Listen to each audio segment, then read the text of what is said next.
मंच पर विराजमान મંત્રીમંડળના સાથીઓ, હિન્દુસ્તાનના ઇતિહાસમાં જેની નોંધ લેવાશે એવું એક મહાન કાર્ય માંડવીની ધરતી પર થયું છે.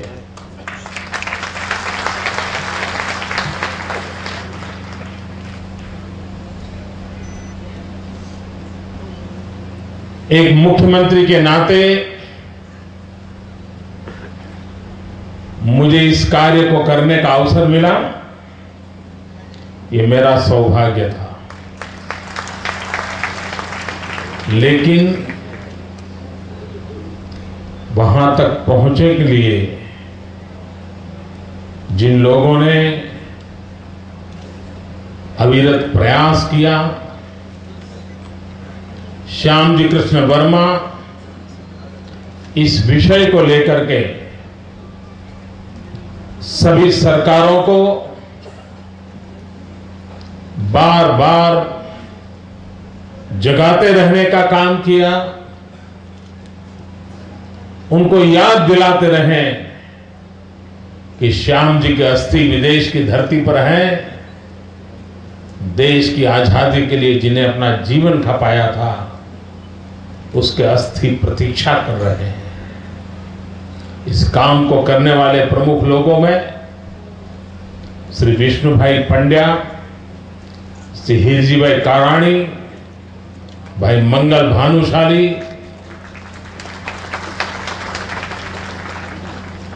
अनेक वर्षों तक इस काम के पीछे पूरी तरह कमिटमेंट के साथ वे लगे रहे और उन्हीं के निरंतर पुरुषार्थ का परिणाम है कि आज वो सपना साकार हो रहा है. श्याम जी की आत्मा जहां भी होगी, क्रांतिवीरों की आत्मा जहां भी होगी, आज उन्हें गौरव होता होगा कि हिंदुस्तान की धरती पर कोई एक कोना है जहां पर हमारी शहादत की इज्जत हो रही है, उसका गौरव है.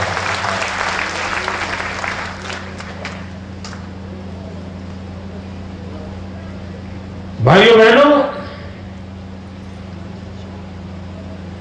ये विधि का योग है कि 1857 का स्वातंत्र संग्राम हो और उसी वर्ष श्याम जी का जन्म हो.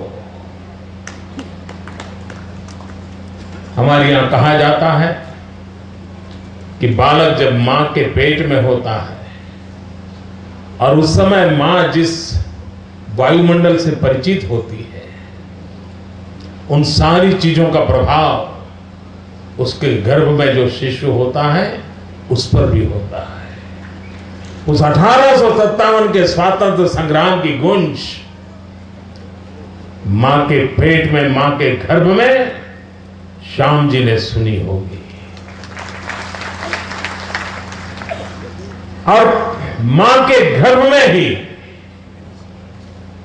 जैसे अभिमन्यु ने संस्कार पाए थे, वैसे ही संस्कार इस मांडवी की धरती पर एक गरीब मां की कोख में श्याम जी ने पाए थे.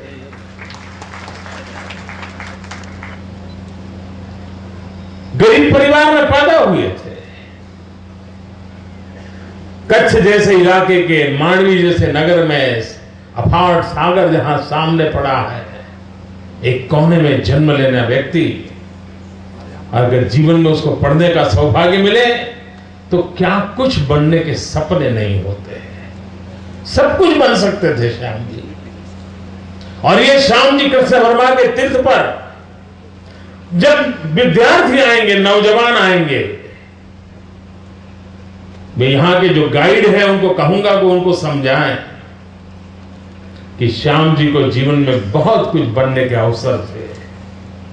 वो किसी राज परिवार के दीवान बन सकते थे, वो अंग्रेज सल्तनत के साथ जुड़ करके बहुत बड़े अफसर बन सकते थे, वे अपने जीवन के सारे सपने पूर्ण करने के लिए सारी भौतिक संपत्ति जुटा सकते थे। और वो कालखंड था, जो डिग्री उनके पास थी, जो ज्ञान था, वे संस्कृत के भी पंडित थे और अंग्रेजी में भी माहिर थे, वे बहुत कुछ बन सकते थे। लेकिन ये देश बने, ये देश आजाद हो, इस देश की भावी पीढ़ी सुख और शांति के साथ अपने देश को आगे बढ़ाए, इस सपनों को पूरा करने के लिए उन्होंने अपने आप को खपा दिया था। 1857 के स्वातंत्र संग्राम को स्वातंत्र संग्राम कहने को तैयार नहीं थी।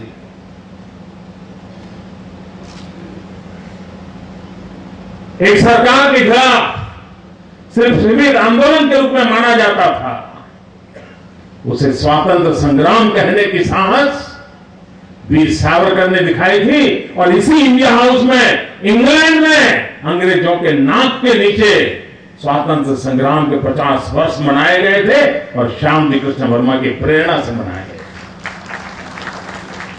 कोई कल्पना कर सकता है कि मांडवी में एक ऐसा पुरुष हुआ, महापुरुष हुआ, जो जिसे विवेकानंद जी भी मिलते थे, जिससे दयानंद सरस्वती पत्र व्यवहार करते थे, जिस पर बहुत बड़ी आशाएं लोकमान्य तिलक जी ने रखी थी।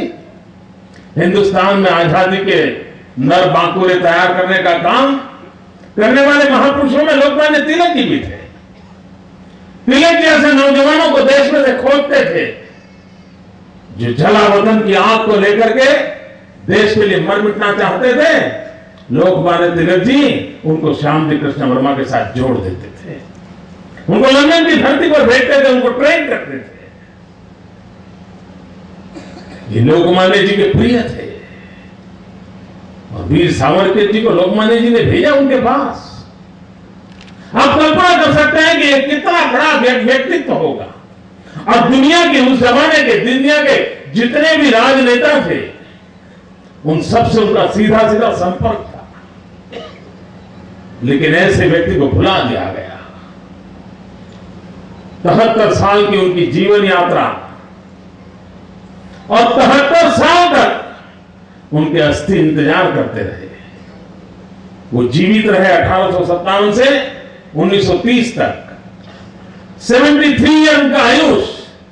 और 1930 से 2003 तक वो अस्थि इंतजार कर रहे थे कि भारत मां का कोई लाल आएगा और मेरे अस्थि हिंदुस्तान की धरती पर ले जाएगा। लेकिन शायद कुछ अच्छे काम लोगों ने मेरे लिए छोड़ के रखे। वरना कैसा अद्भुत संयोग था, ये मौका क्यों छोड़ दिया लोगों ने, मुझे समझ नहीं आता है। कितना पवित्र काम था, लेकिन शायद ऐसे पवित्र काम का अवसर भी तो तब मिलता है जब शायद कुछ अच्छे संस्कार मिले।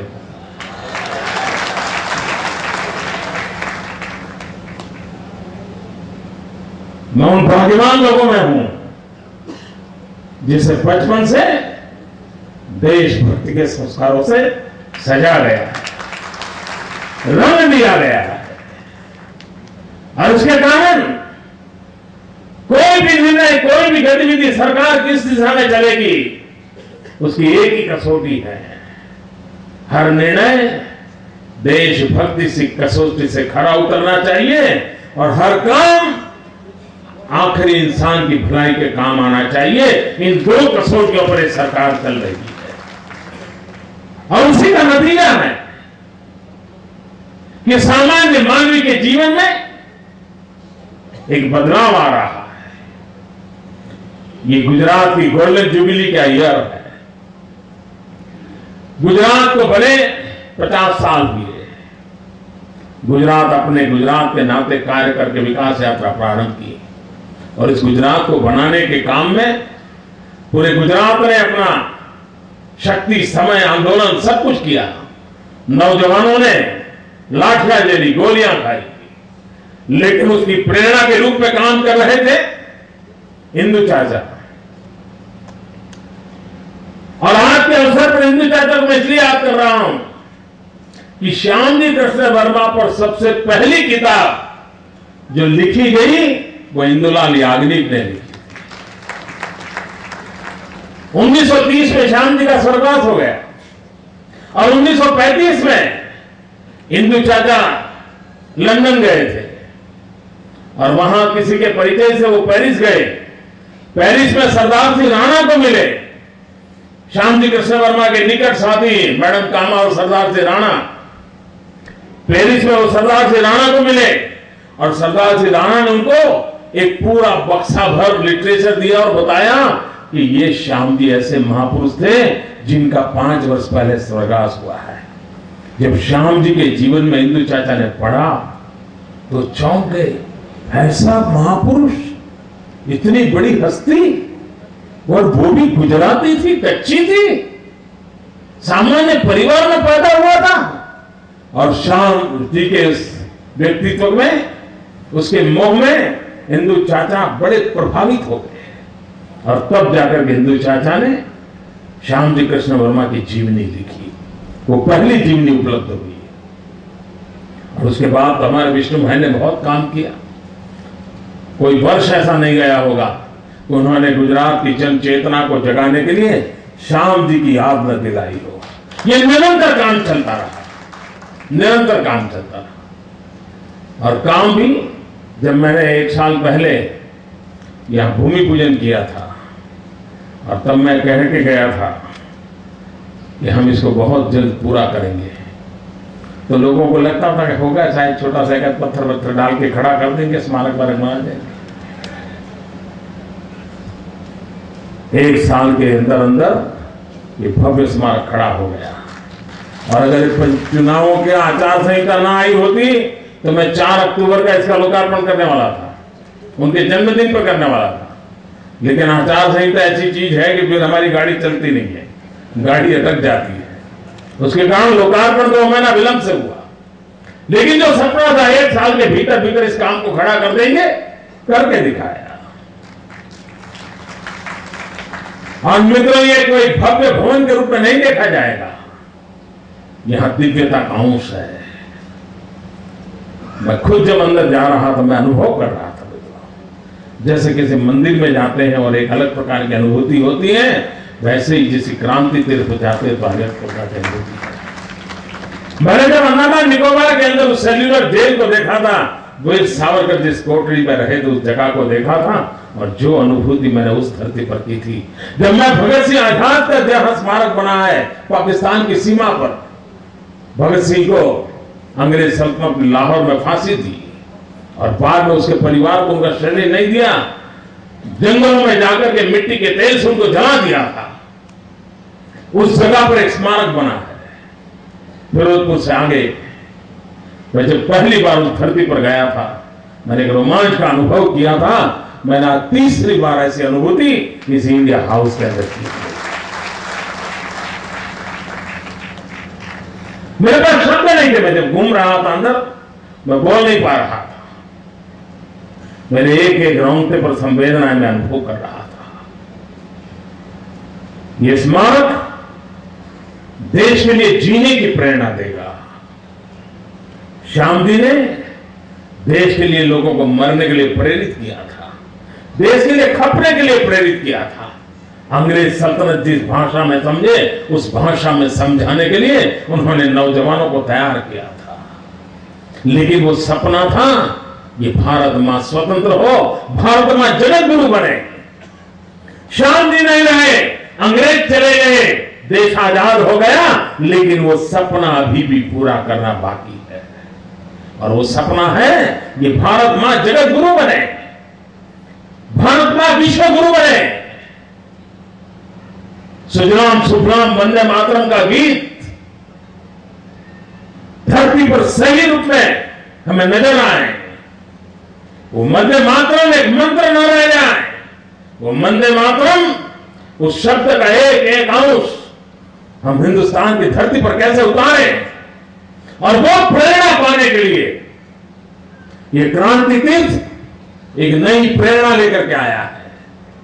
हम वो लोग हैं, अब मैं भी आजादी के बाद पैदा हुआ, और इसलिए हमें देश के लिए मरने का सौभाग्य नहीं मिला, देश के लिए मरने का सौभाग्य नहीं मिला, ये कह करके हम बच नहीं सकते। जीने का तो सौभाग्य मिला है, आओ देश के लिए जी करके दिखाएं, कुछ तो देश के लिए करें, कुछ तो अच्छा करें, किसी की भलाई के लिए करें, समाज की भलाई के लिए करें। अपने लिए सोचने के बजाय औरों के लिए सोचना शुरू तो करें, और ये इंडिया हाउस से संदेश मिलेगा। ये मांडवी का इंडिया हाउस लंदन के लोगों को भी संदेश दे देगा कि हिंदुस्तान अभी भी विश्व गुरु बनने के लिए अपनी कोशिशें जारी कर दिए हुए हैं, तो रुकने वाला नहीं है। पीढ़ियां क्यों न बीत जाए, लोग आएंगे जाएंगे, लेकिन हम लक्ष्य का भी ओझल नहीं होने देंगे। उस सपनों को पूरा करने का हम निरंतर प्रयास करेंगे। मैं चाहूंगा कि इस इंडिया हाउस के प्रति हर प्रकार का प्रेरणा शिक्षा सब हो, लेकिन जो भी इंडिया हाउस के दर्शन के लिए आए वो श्याम जी के पुराने घर जरूर जाए, उसे नहीं भूलना है। जब वो घर देखेंगे तो पता चलेगा इतने छोटे से घर में इतने बड़े महान इंसान ने जन्म लिया था। और इसलिए इंडिया हाउस भी आएंगे, उस घर भी जाएंगे जहां श्याम जी थे। मैं कच्छ के मित्रों से आग्रह करता हूं कि स्कूल के बच्चों की यात्राएं ऑर्गेनाइज हो, वो आए, पूरे दिन भर रहें, कियोस्क का उपयोग करें। मैं तो हमारी व्यवस्थापकों को कहूंगा कि बाहर निकलने के बाद बच्चे एक एग्जाम भी दे, छोटी सी, अंदर क्या देखा है, और उनको तुरंत कंप्यूटर पर मार्क्स भी मिल जाए, उनको एक सर्टिफिकेट भी मिल जाए कि देश की आजादी के लड़त में किस प्रकार से क्रांतिकारियों का योगदान रहा।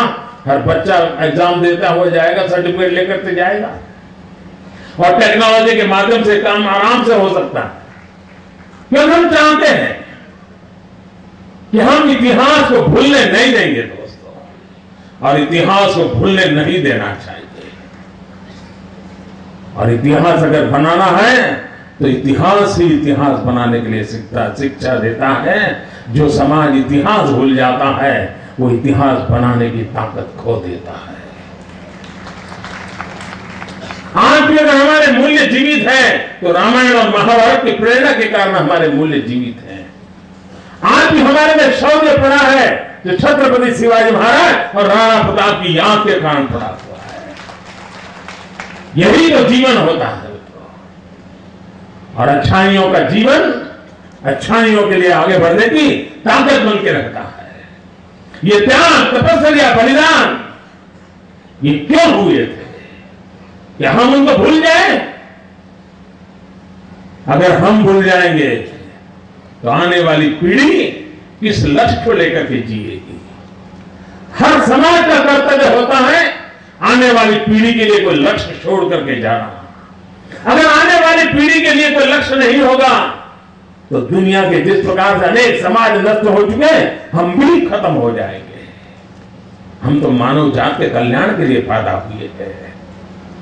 श्याम जी का संबंध स्वामी दयानंद सरस्वती के साथ बड़ा निकट का था। स्वामी दयानंद सरस्वती उनको अपना एक अंगत साथी के रूप में सारा कार्य वो उन पर देना चाहते थे। वे संस्कृत के प्रकांड पंडित के नाते दोनों का सत्संग हुआ करता था। स्वामी दयानंद सरस्वती जी को जो महापुरुष पसंद आए हो, ऐसे महापुरुष की क्षमता और शक्ति, इसको हम कैसे आगे बढ़ाएं? और श्याम जी थे जिन्होंने एक सपना देखा था। और देखिए, श्याम जी और महात्मा गांधी के बीच का सीधा कम्युनिकेशन नहीं था, लेकिन किस प्रकार का सोच में अनुकूलताएं थी। श्याम जी ने 1920 के कालखंड में, 1902 के कालखंड में एक अपना विचार व्यक्त किया था, और उन्होंने कहा था कि आजादी के सैनिक तैयार करने के लिए एक भारतीय विचारों से प्रेरित यूनिवर्सिटी चालू करनी चाहिए। और तब गांधी जी हिंदुस्तान नहीं आए थे। उस समय श्याम जी ने विचार रखा था। और यह भी विशेषता देखिए कि महात्मा गांधी ने गुजरात विद्यापीठ को जब शुरू किया, यूनिवर्सिटी को प्रारंभ किया, तब कहा था कि इस जगह से हिंदुस्तान के आजादी के सैनिक तैयार होंगे। जो सपना श्याम जी को कभी आया था, वो भी विचार मोहनलाल करमचंद गांधी पूज्य बापू को आया था और उन्होंने गुजरात विद्यापीठ को जन्म दिया था। यानी कितने दीर्घदृष्टा थे महापुरुष। मानव जात को किस प्रकार से किस दिशा देनी चाहिए, जिसका कितना क्लियर विजन था उनके अंदर। इसका सीधा सीधा संदेश मिलता है। भाइयों बहनों, मैं मांडवी के नागरिकों से पहले भी अपील कर चुका था, इसको हरा भरा रखने की जिम्मेवारी मांडवी के नागरिकों की है। यह आपका है, यह आपको संभालना चाहिए। मैं यहां के सीनियर सिटीजनों से कहूंगा कि आप भी समय निकालिए। कोई कहे मैं सोमवार दूंगा, कोई कहे मैं मंगल दूंगा, कोई कहे मैं बुधवार दूंगा। सप्ताह में एक दिन 3 घंटे 4 घंटे मैं सेवक के रूप में आऊंगा, बैठूंगा, लोग आएंगे, उनसे बातें करूंगा, वहां की व्यवस्थाएं संभालूंगा, किसी को नुकसान नहीं करने दूंगा। ये हमारी अपनी अमानत है, साझी विरासत है। इस साझी विरासत को संभालने की साझी जिम्मेवारी भी होती है। वो साझी जिम्मेवारी को हम उठाएंगे और उसको एक अच्छे ढंग से। मांडवी में हमारा कोई रिश्तेदार ऐसा ना हो। ये दूर से देखने की चीज नहीं है, अंदर जाकर के एक एक चीज स्टडी करने की है, कियोस्क पर जाकर के एक एक चीज पढ़नी है। और मैं आग्रह करूंगा कि मांडवी के स्कूल के बच्चे, मांडवी के वार्ड वाइज नागरिक समय निकाल कर अपना खाना साथ लेकर के आए, पूरा दिन यहां रहे। ये शिक्षा का धाम बन जाए, प्रेरणा का धाम बन जाए, भावनाओं को जगाने का अवसर पैदा हो। उर्मी हमें प्रेरणा दे, उर्मी हमें शक्ति दे, उर्मी हमें गति दे। इस भाव को लेकर के हम आगे बढ़े। मैं मानता हूं ये जो काम किया हुआ है, ये इमारत के रूप में न देखा जाए, इसे जीती जागती व्यवस्था के रूप में देखा जाए, ये चेतना स्थल के रूप में देखा जाए। और उस अनुभूति के साथ अंदर कदम रखेंगे तो हमें विश्वास होगा कि कितना बड़ा अवसर मिला है इस धरती को।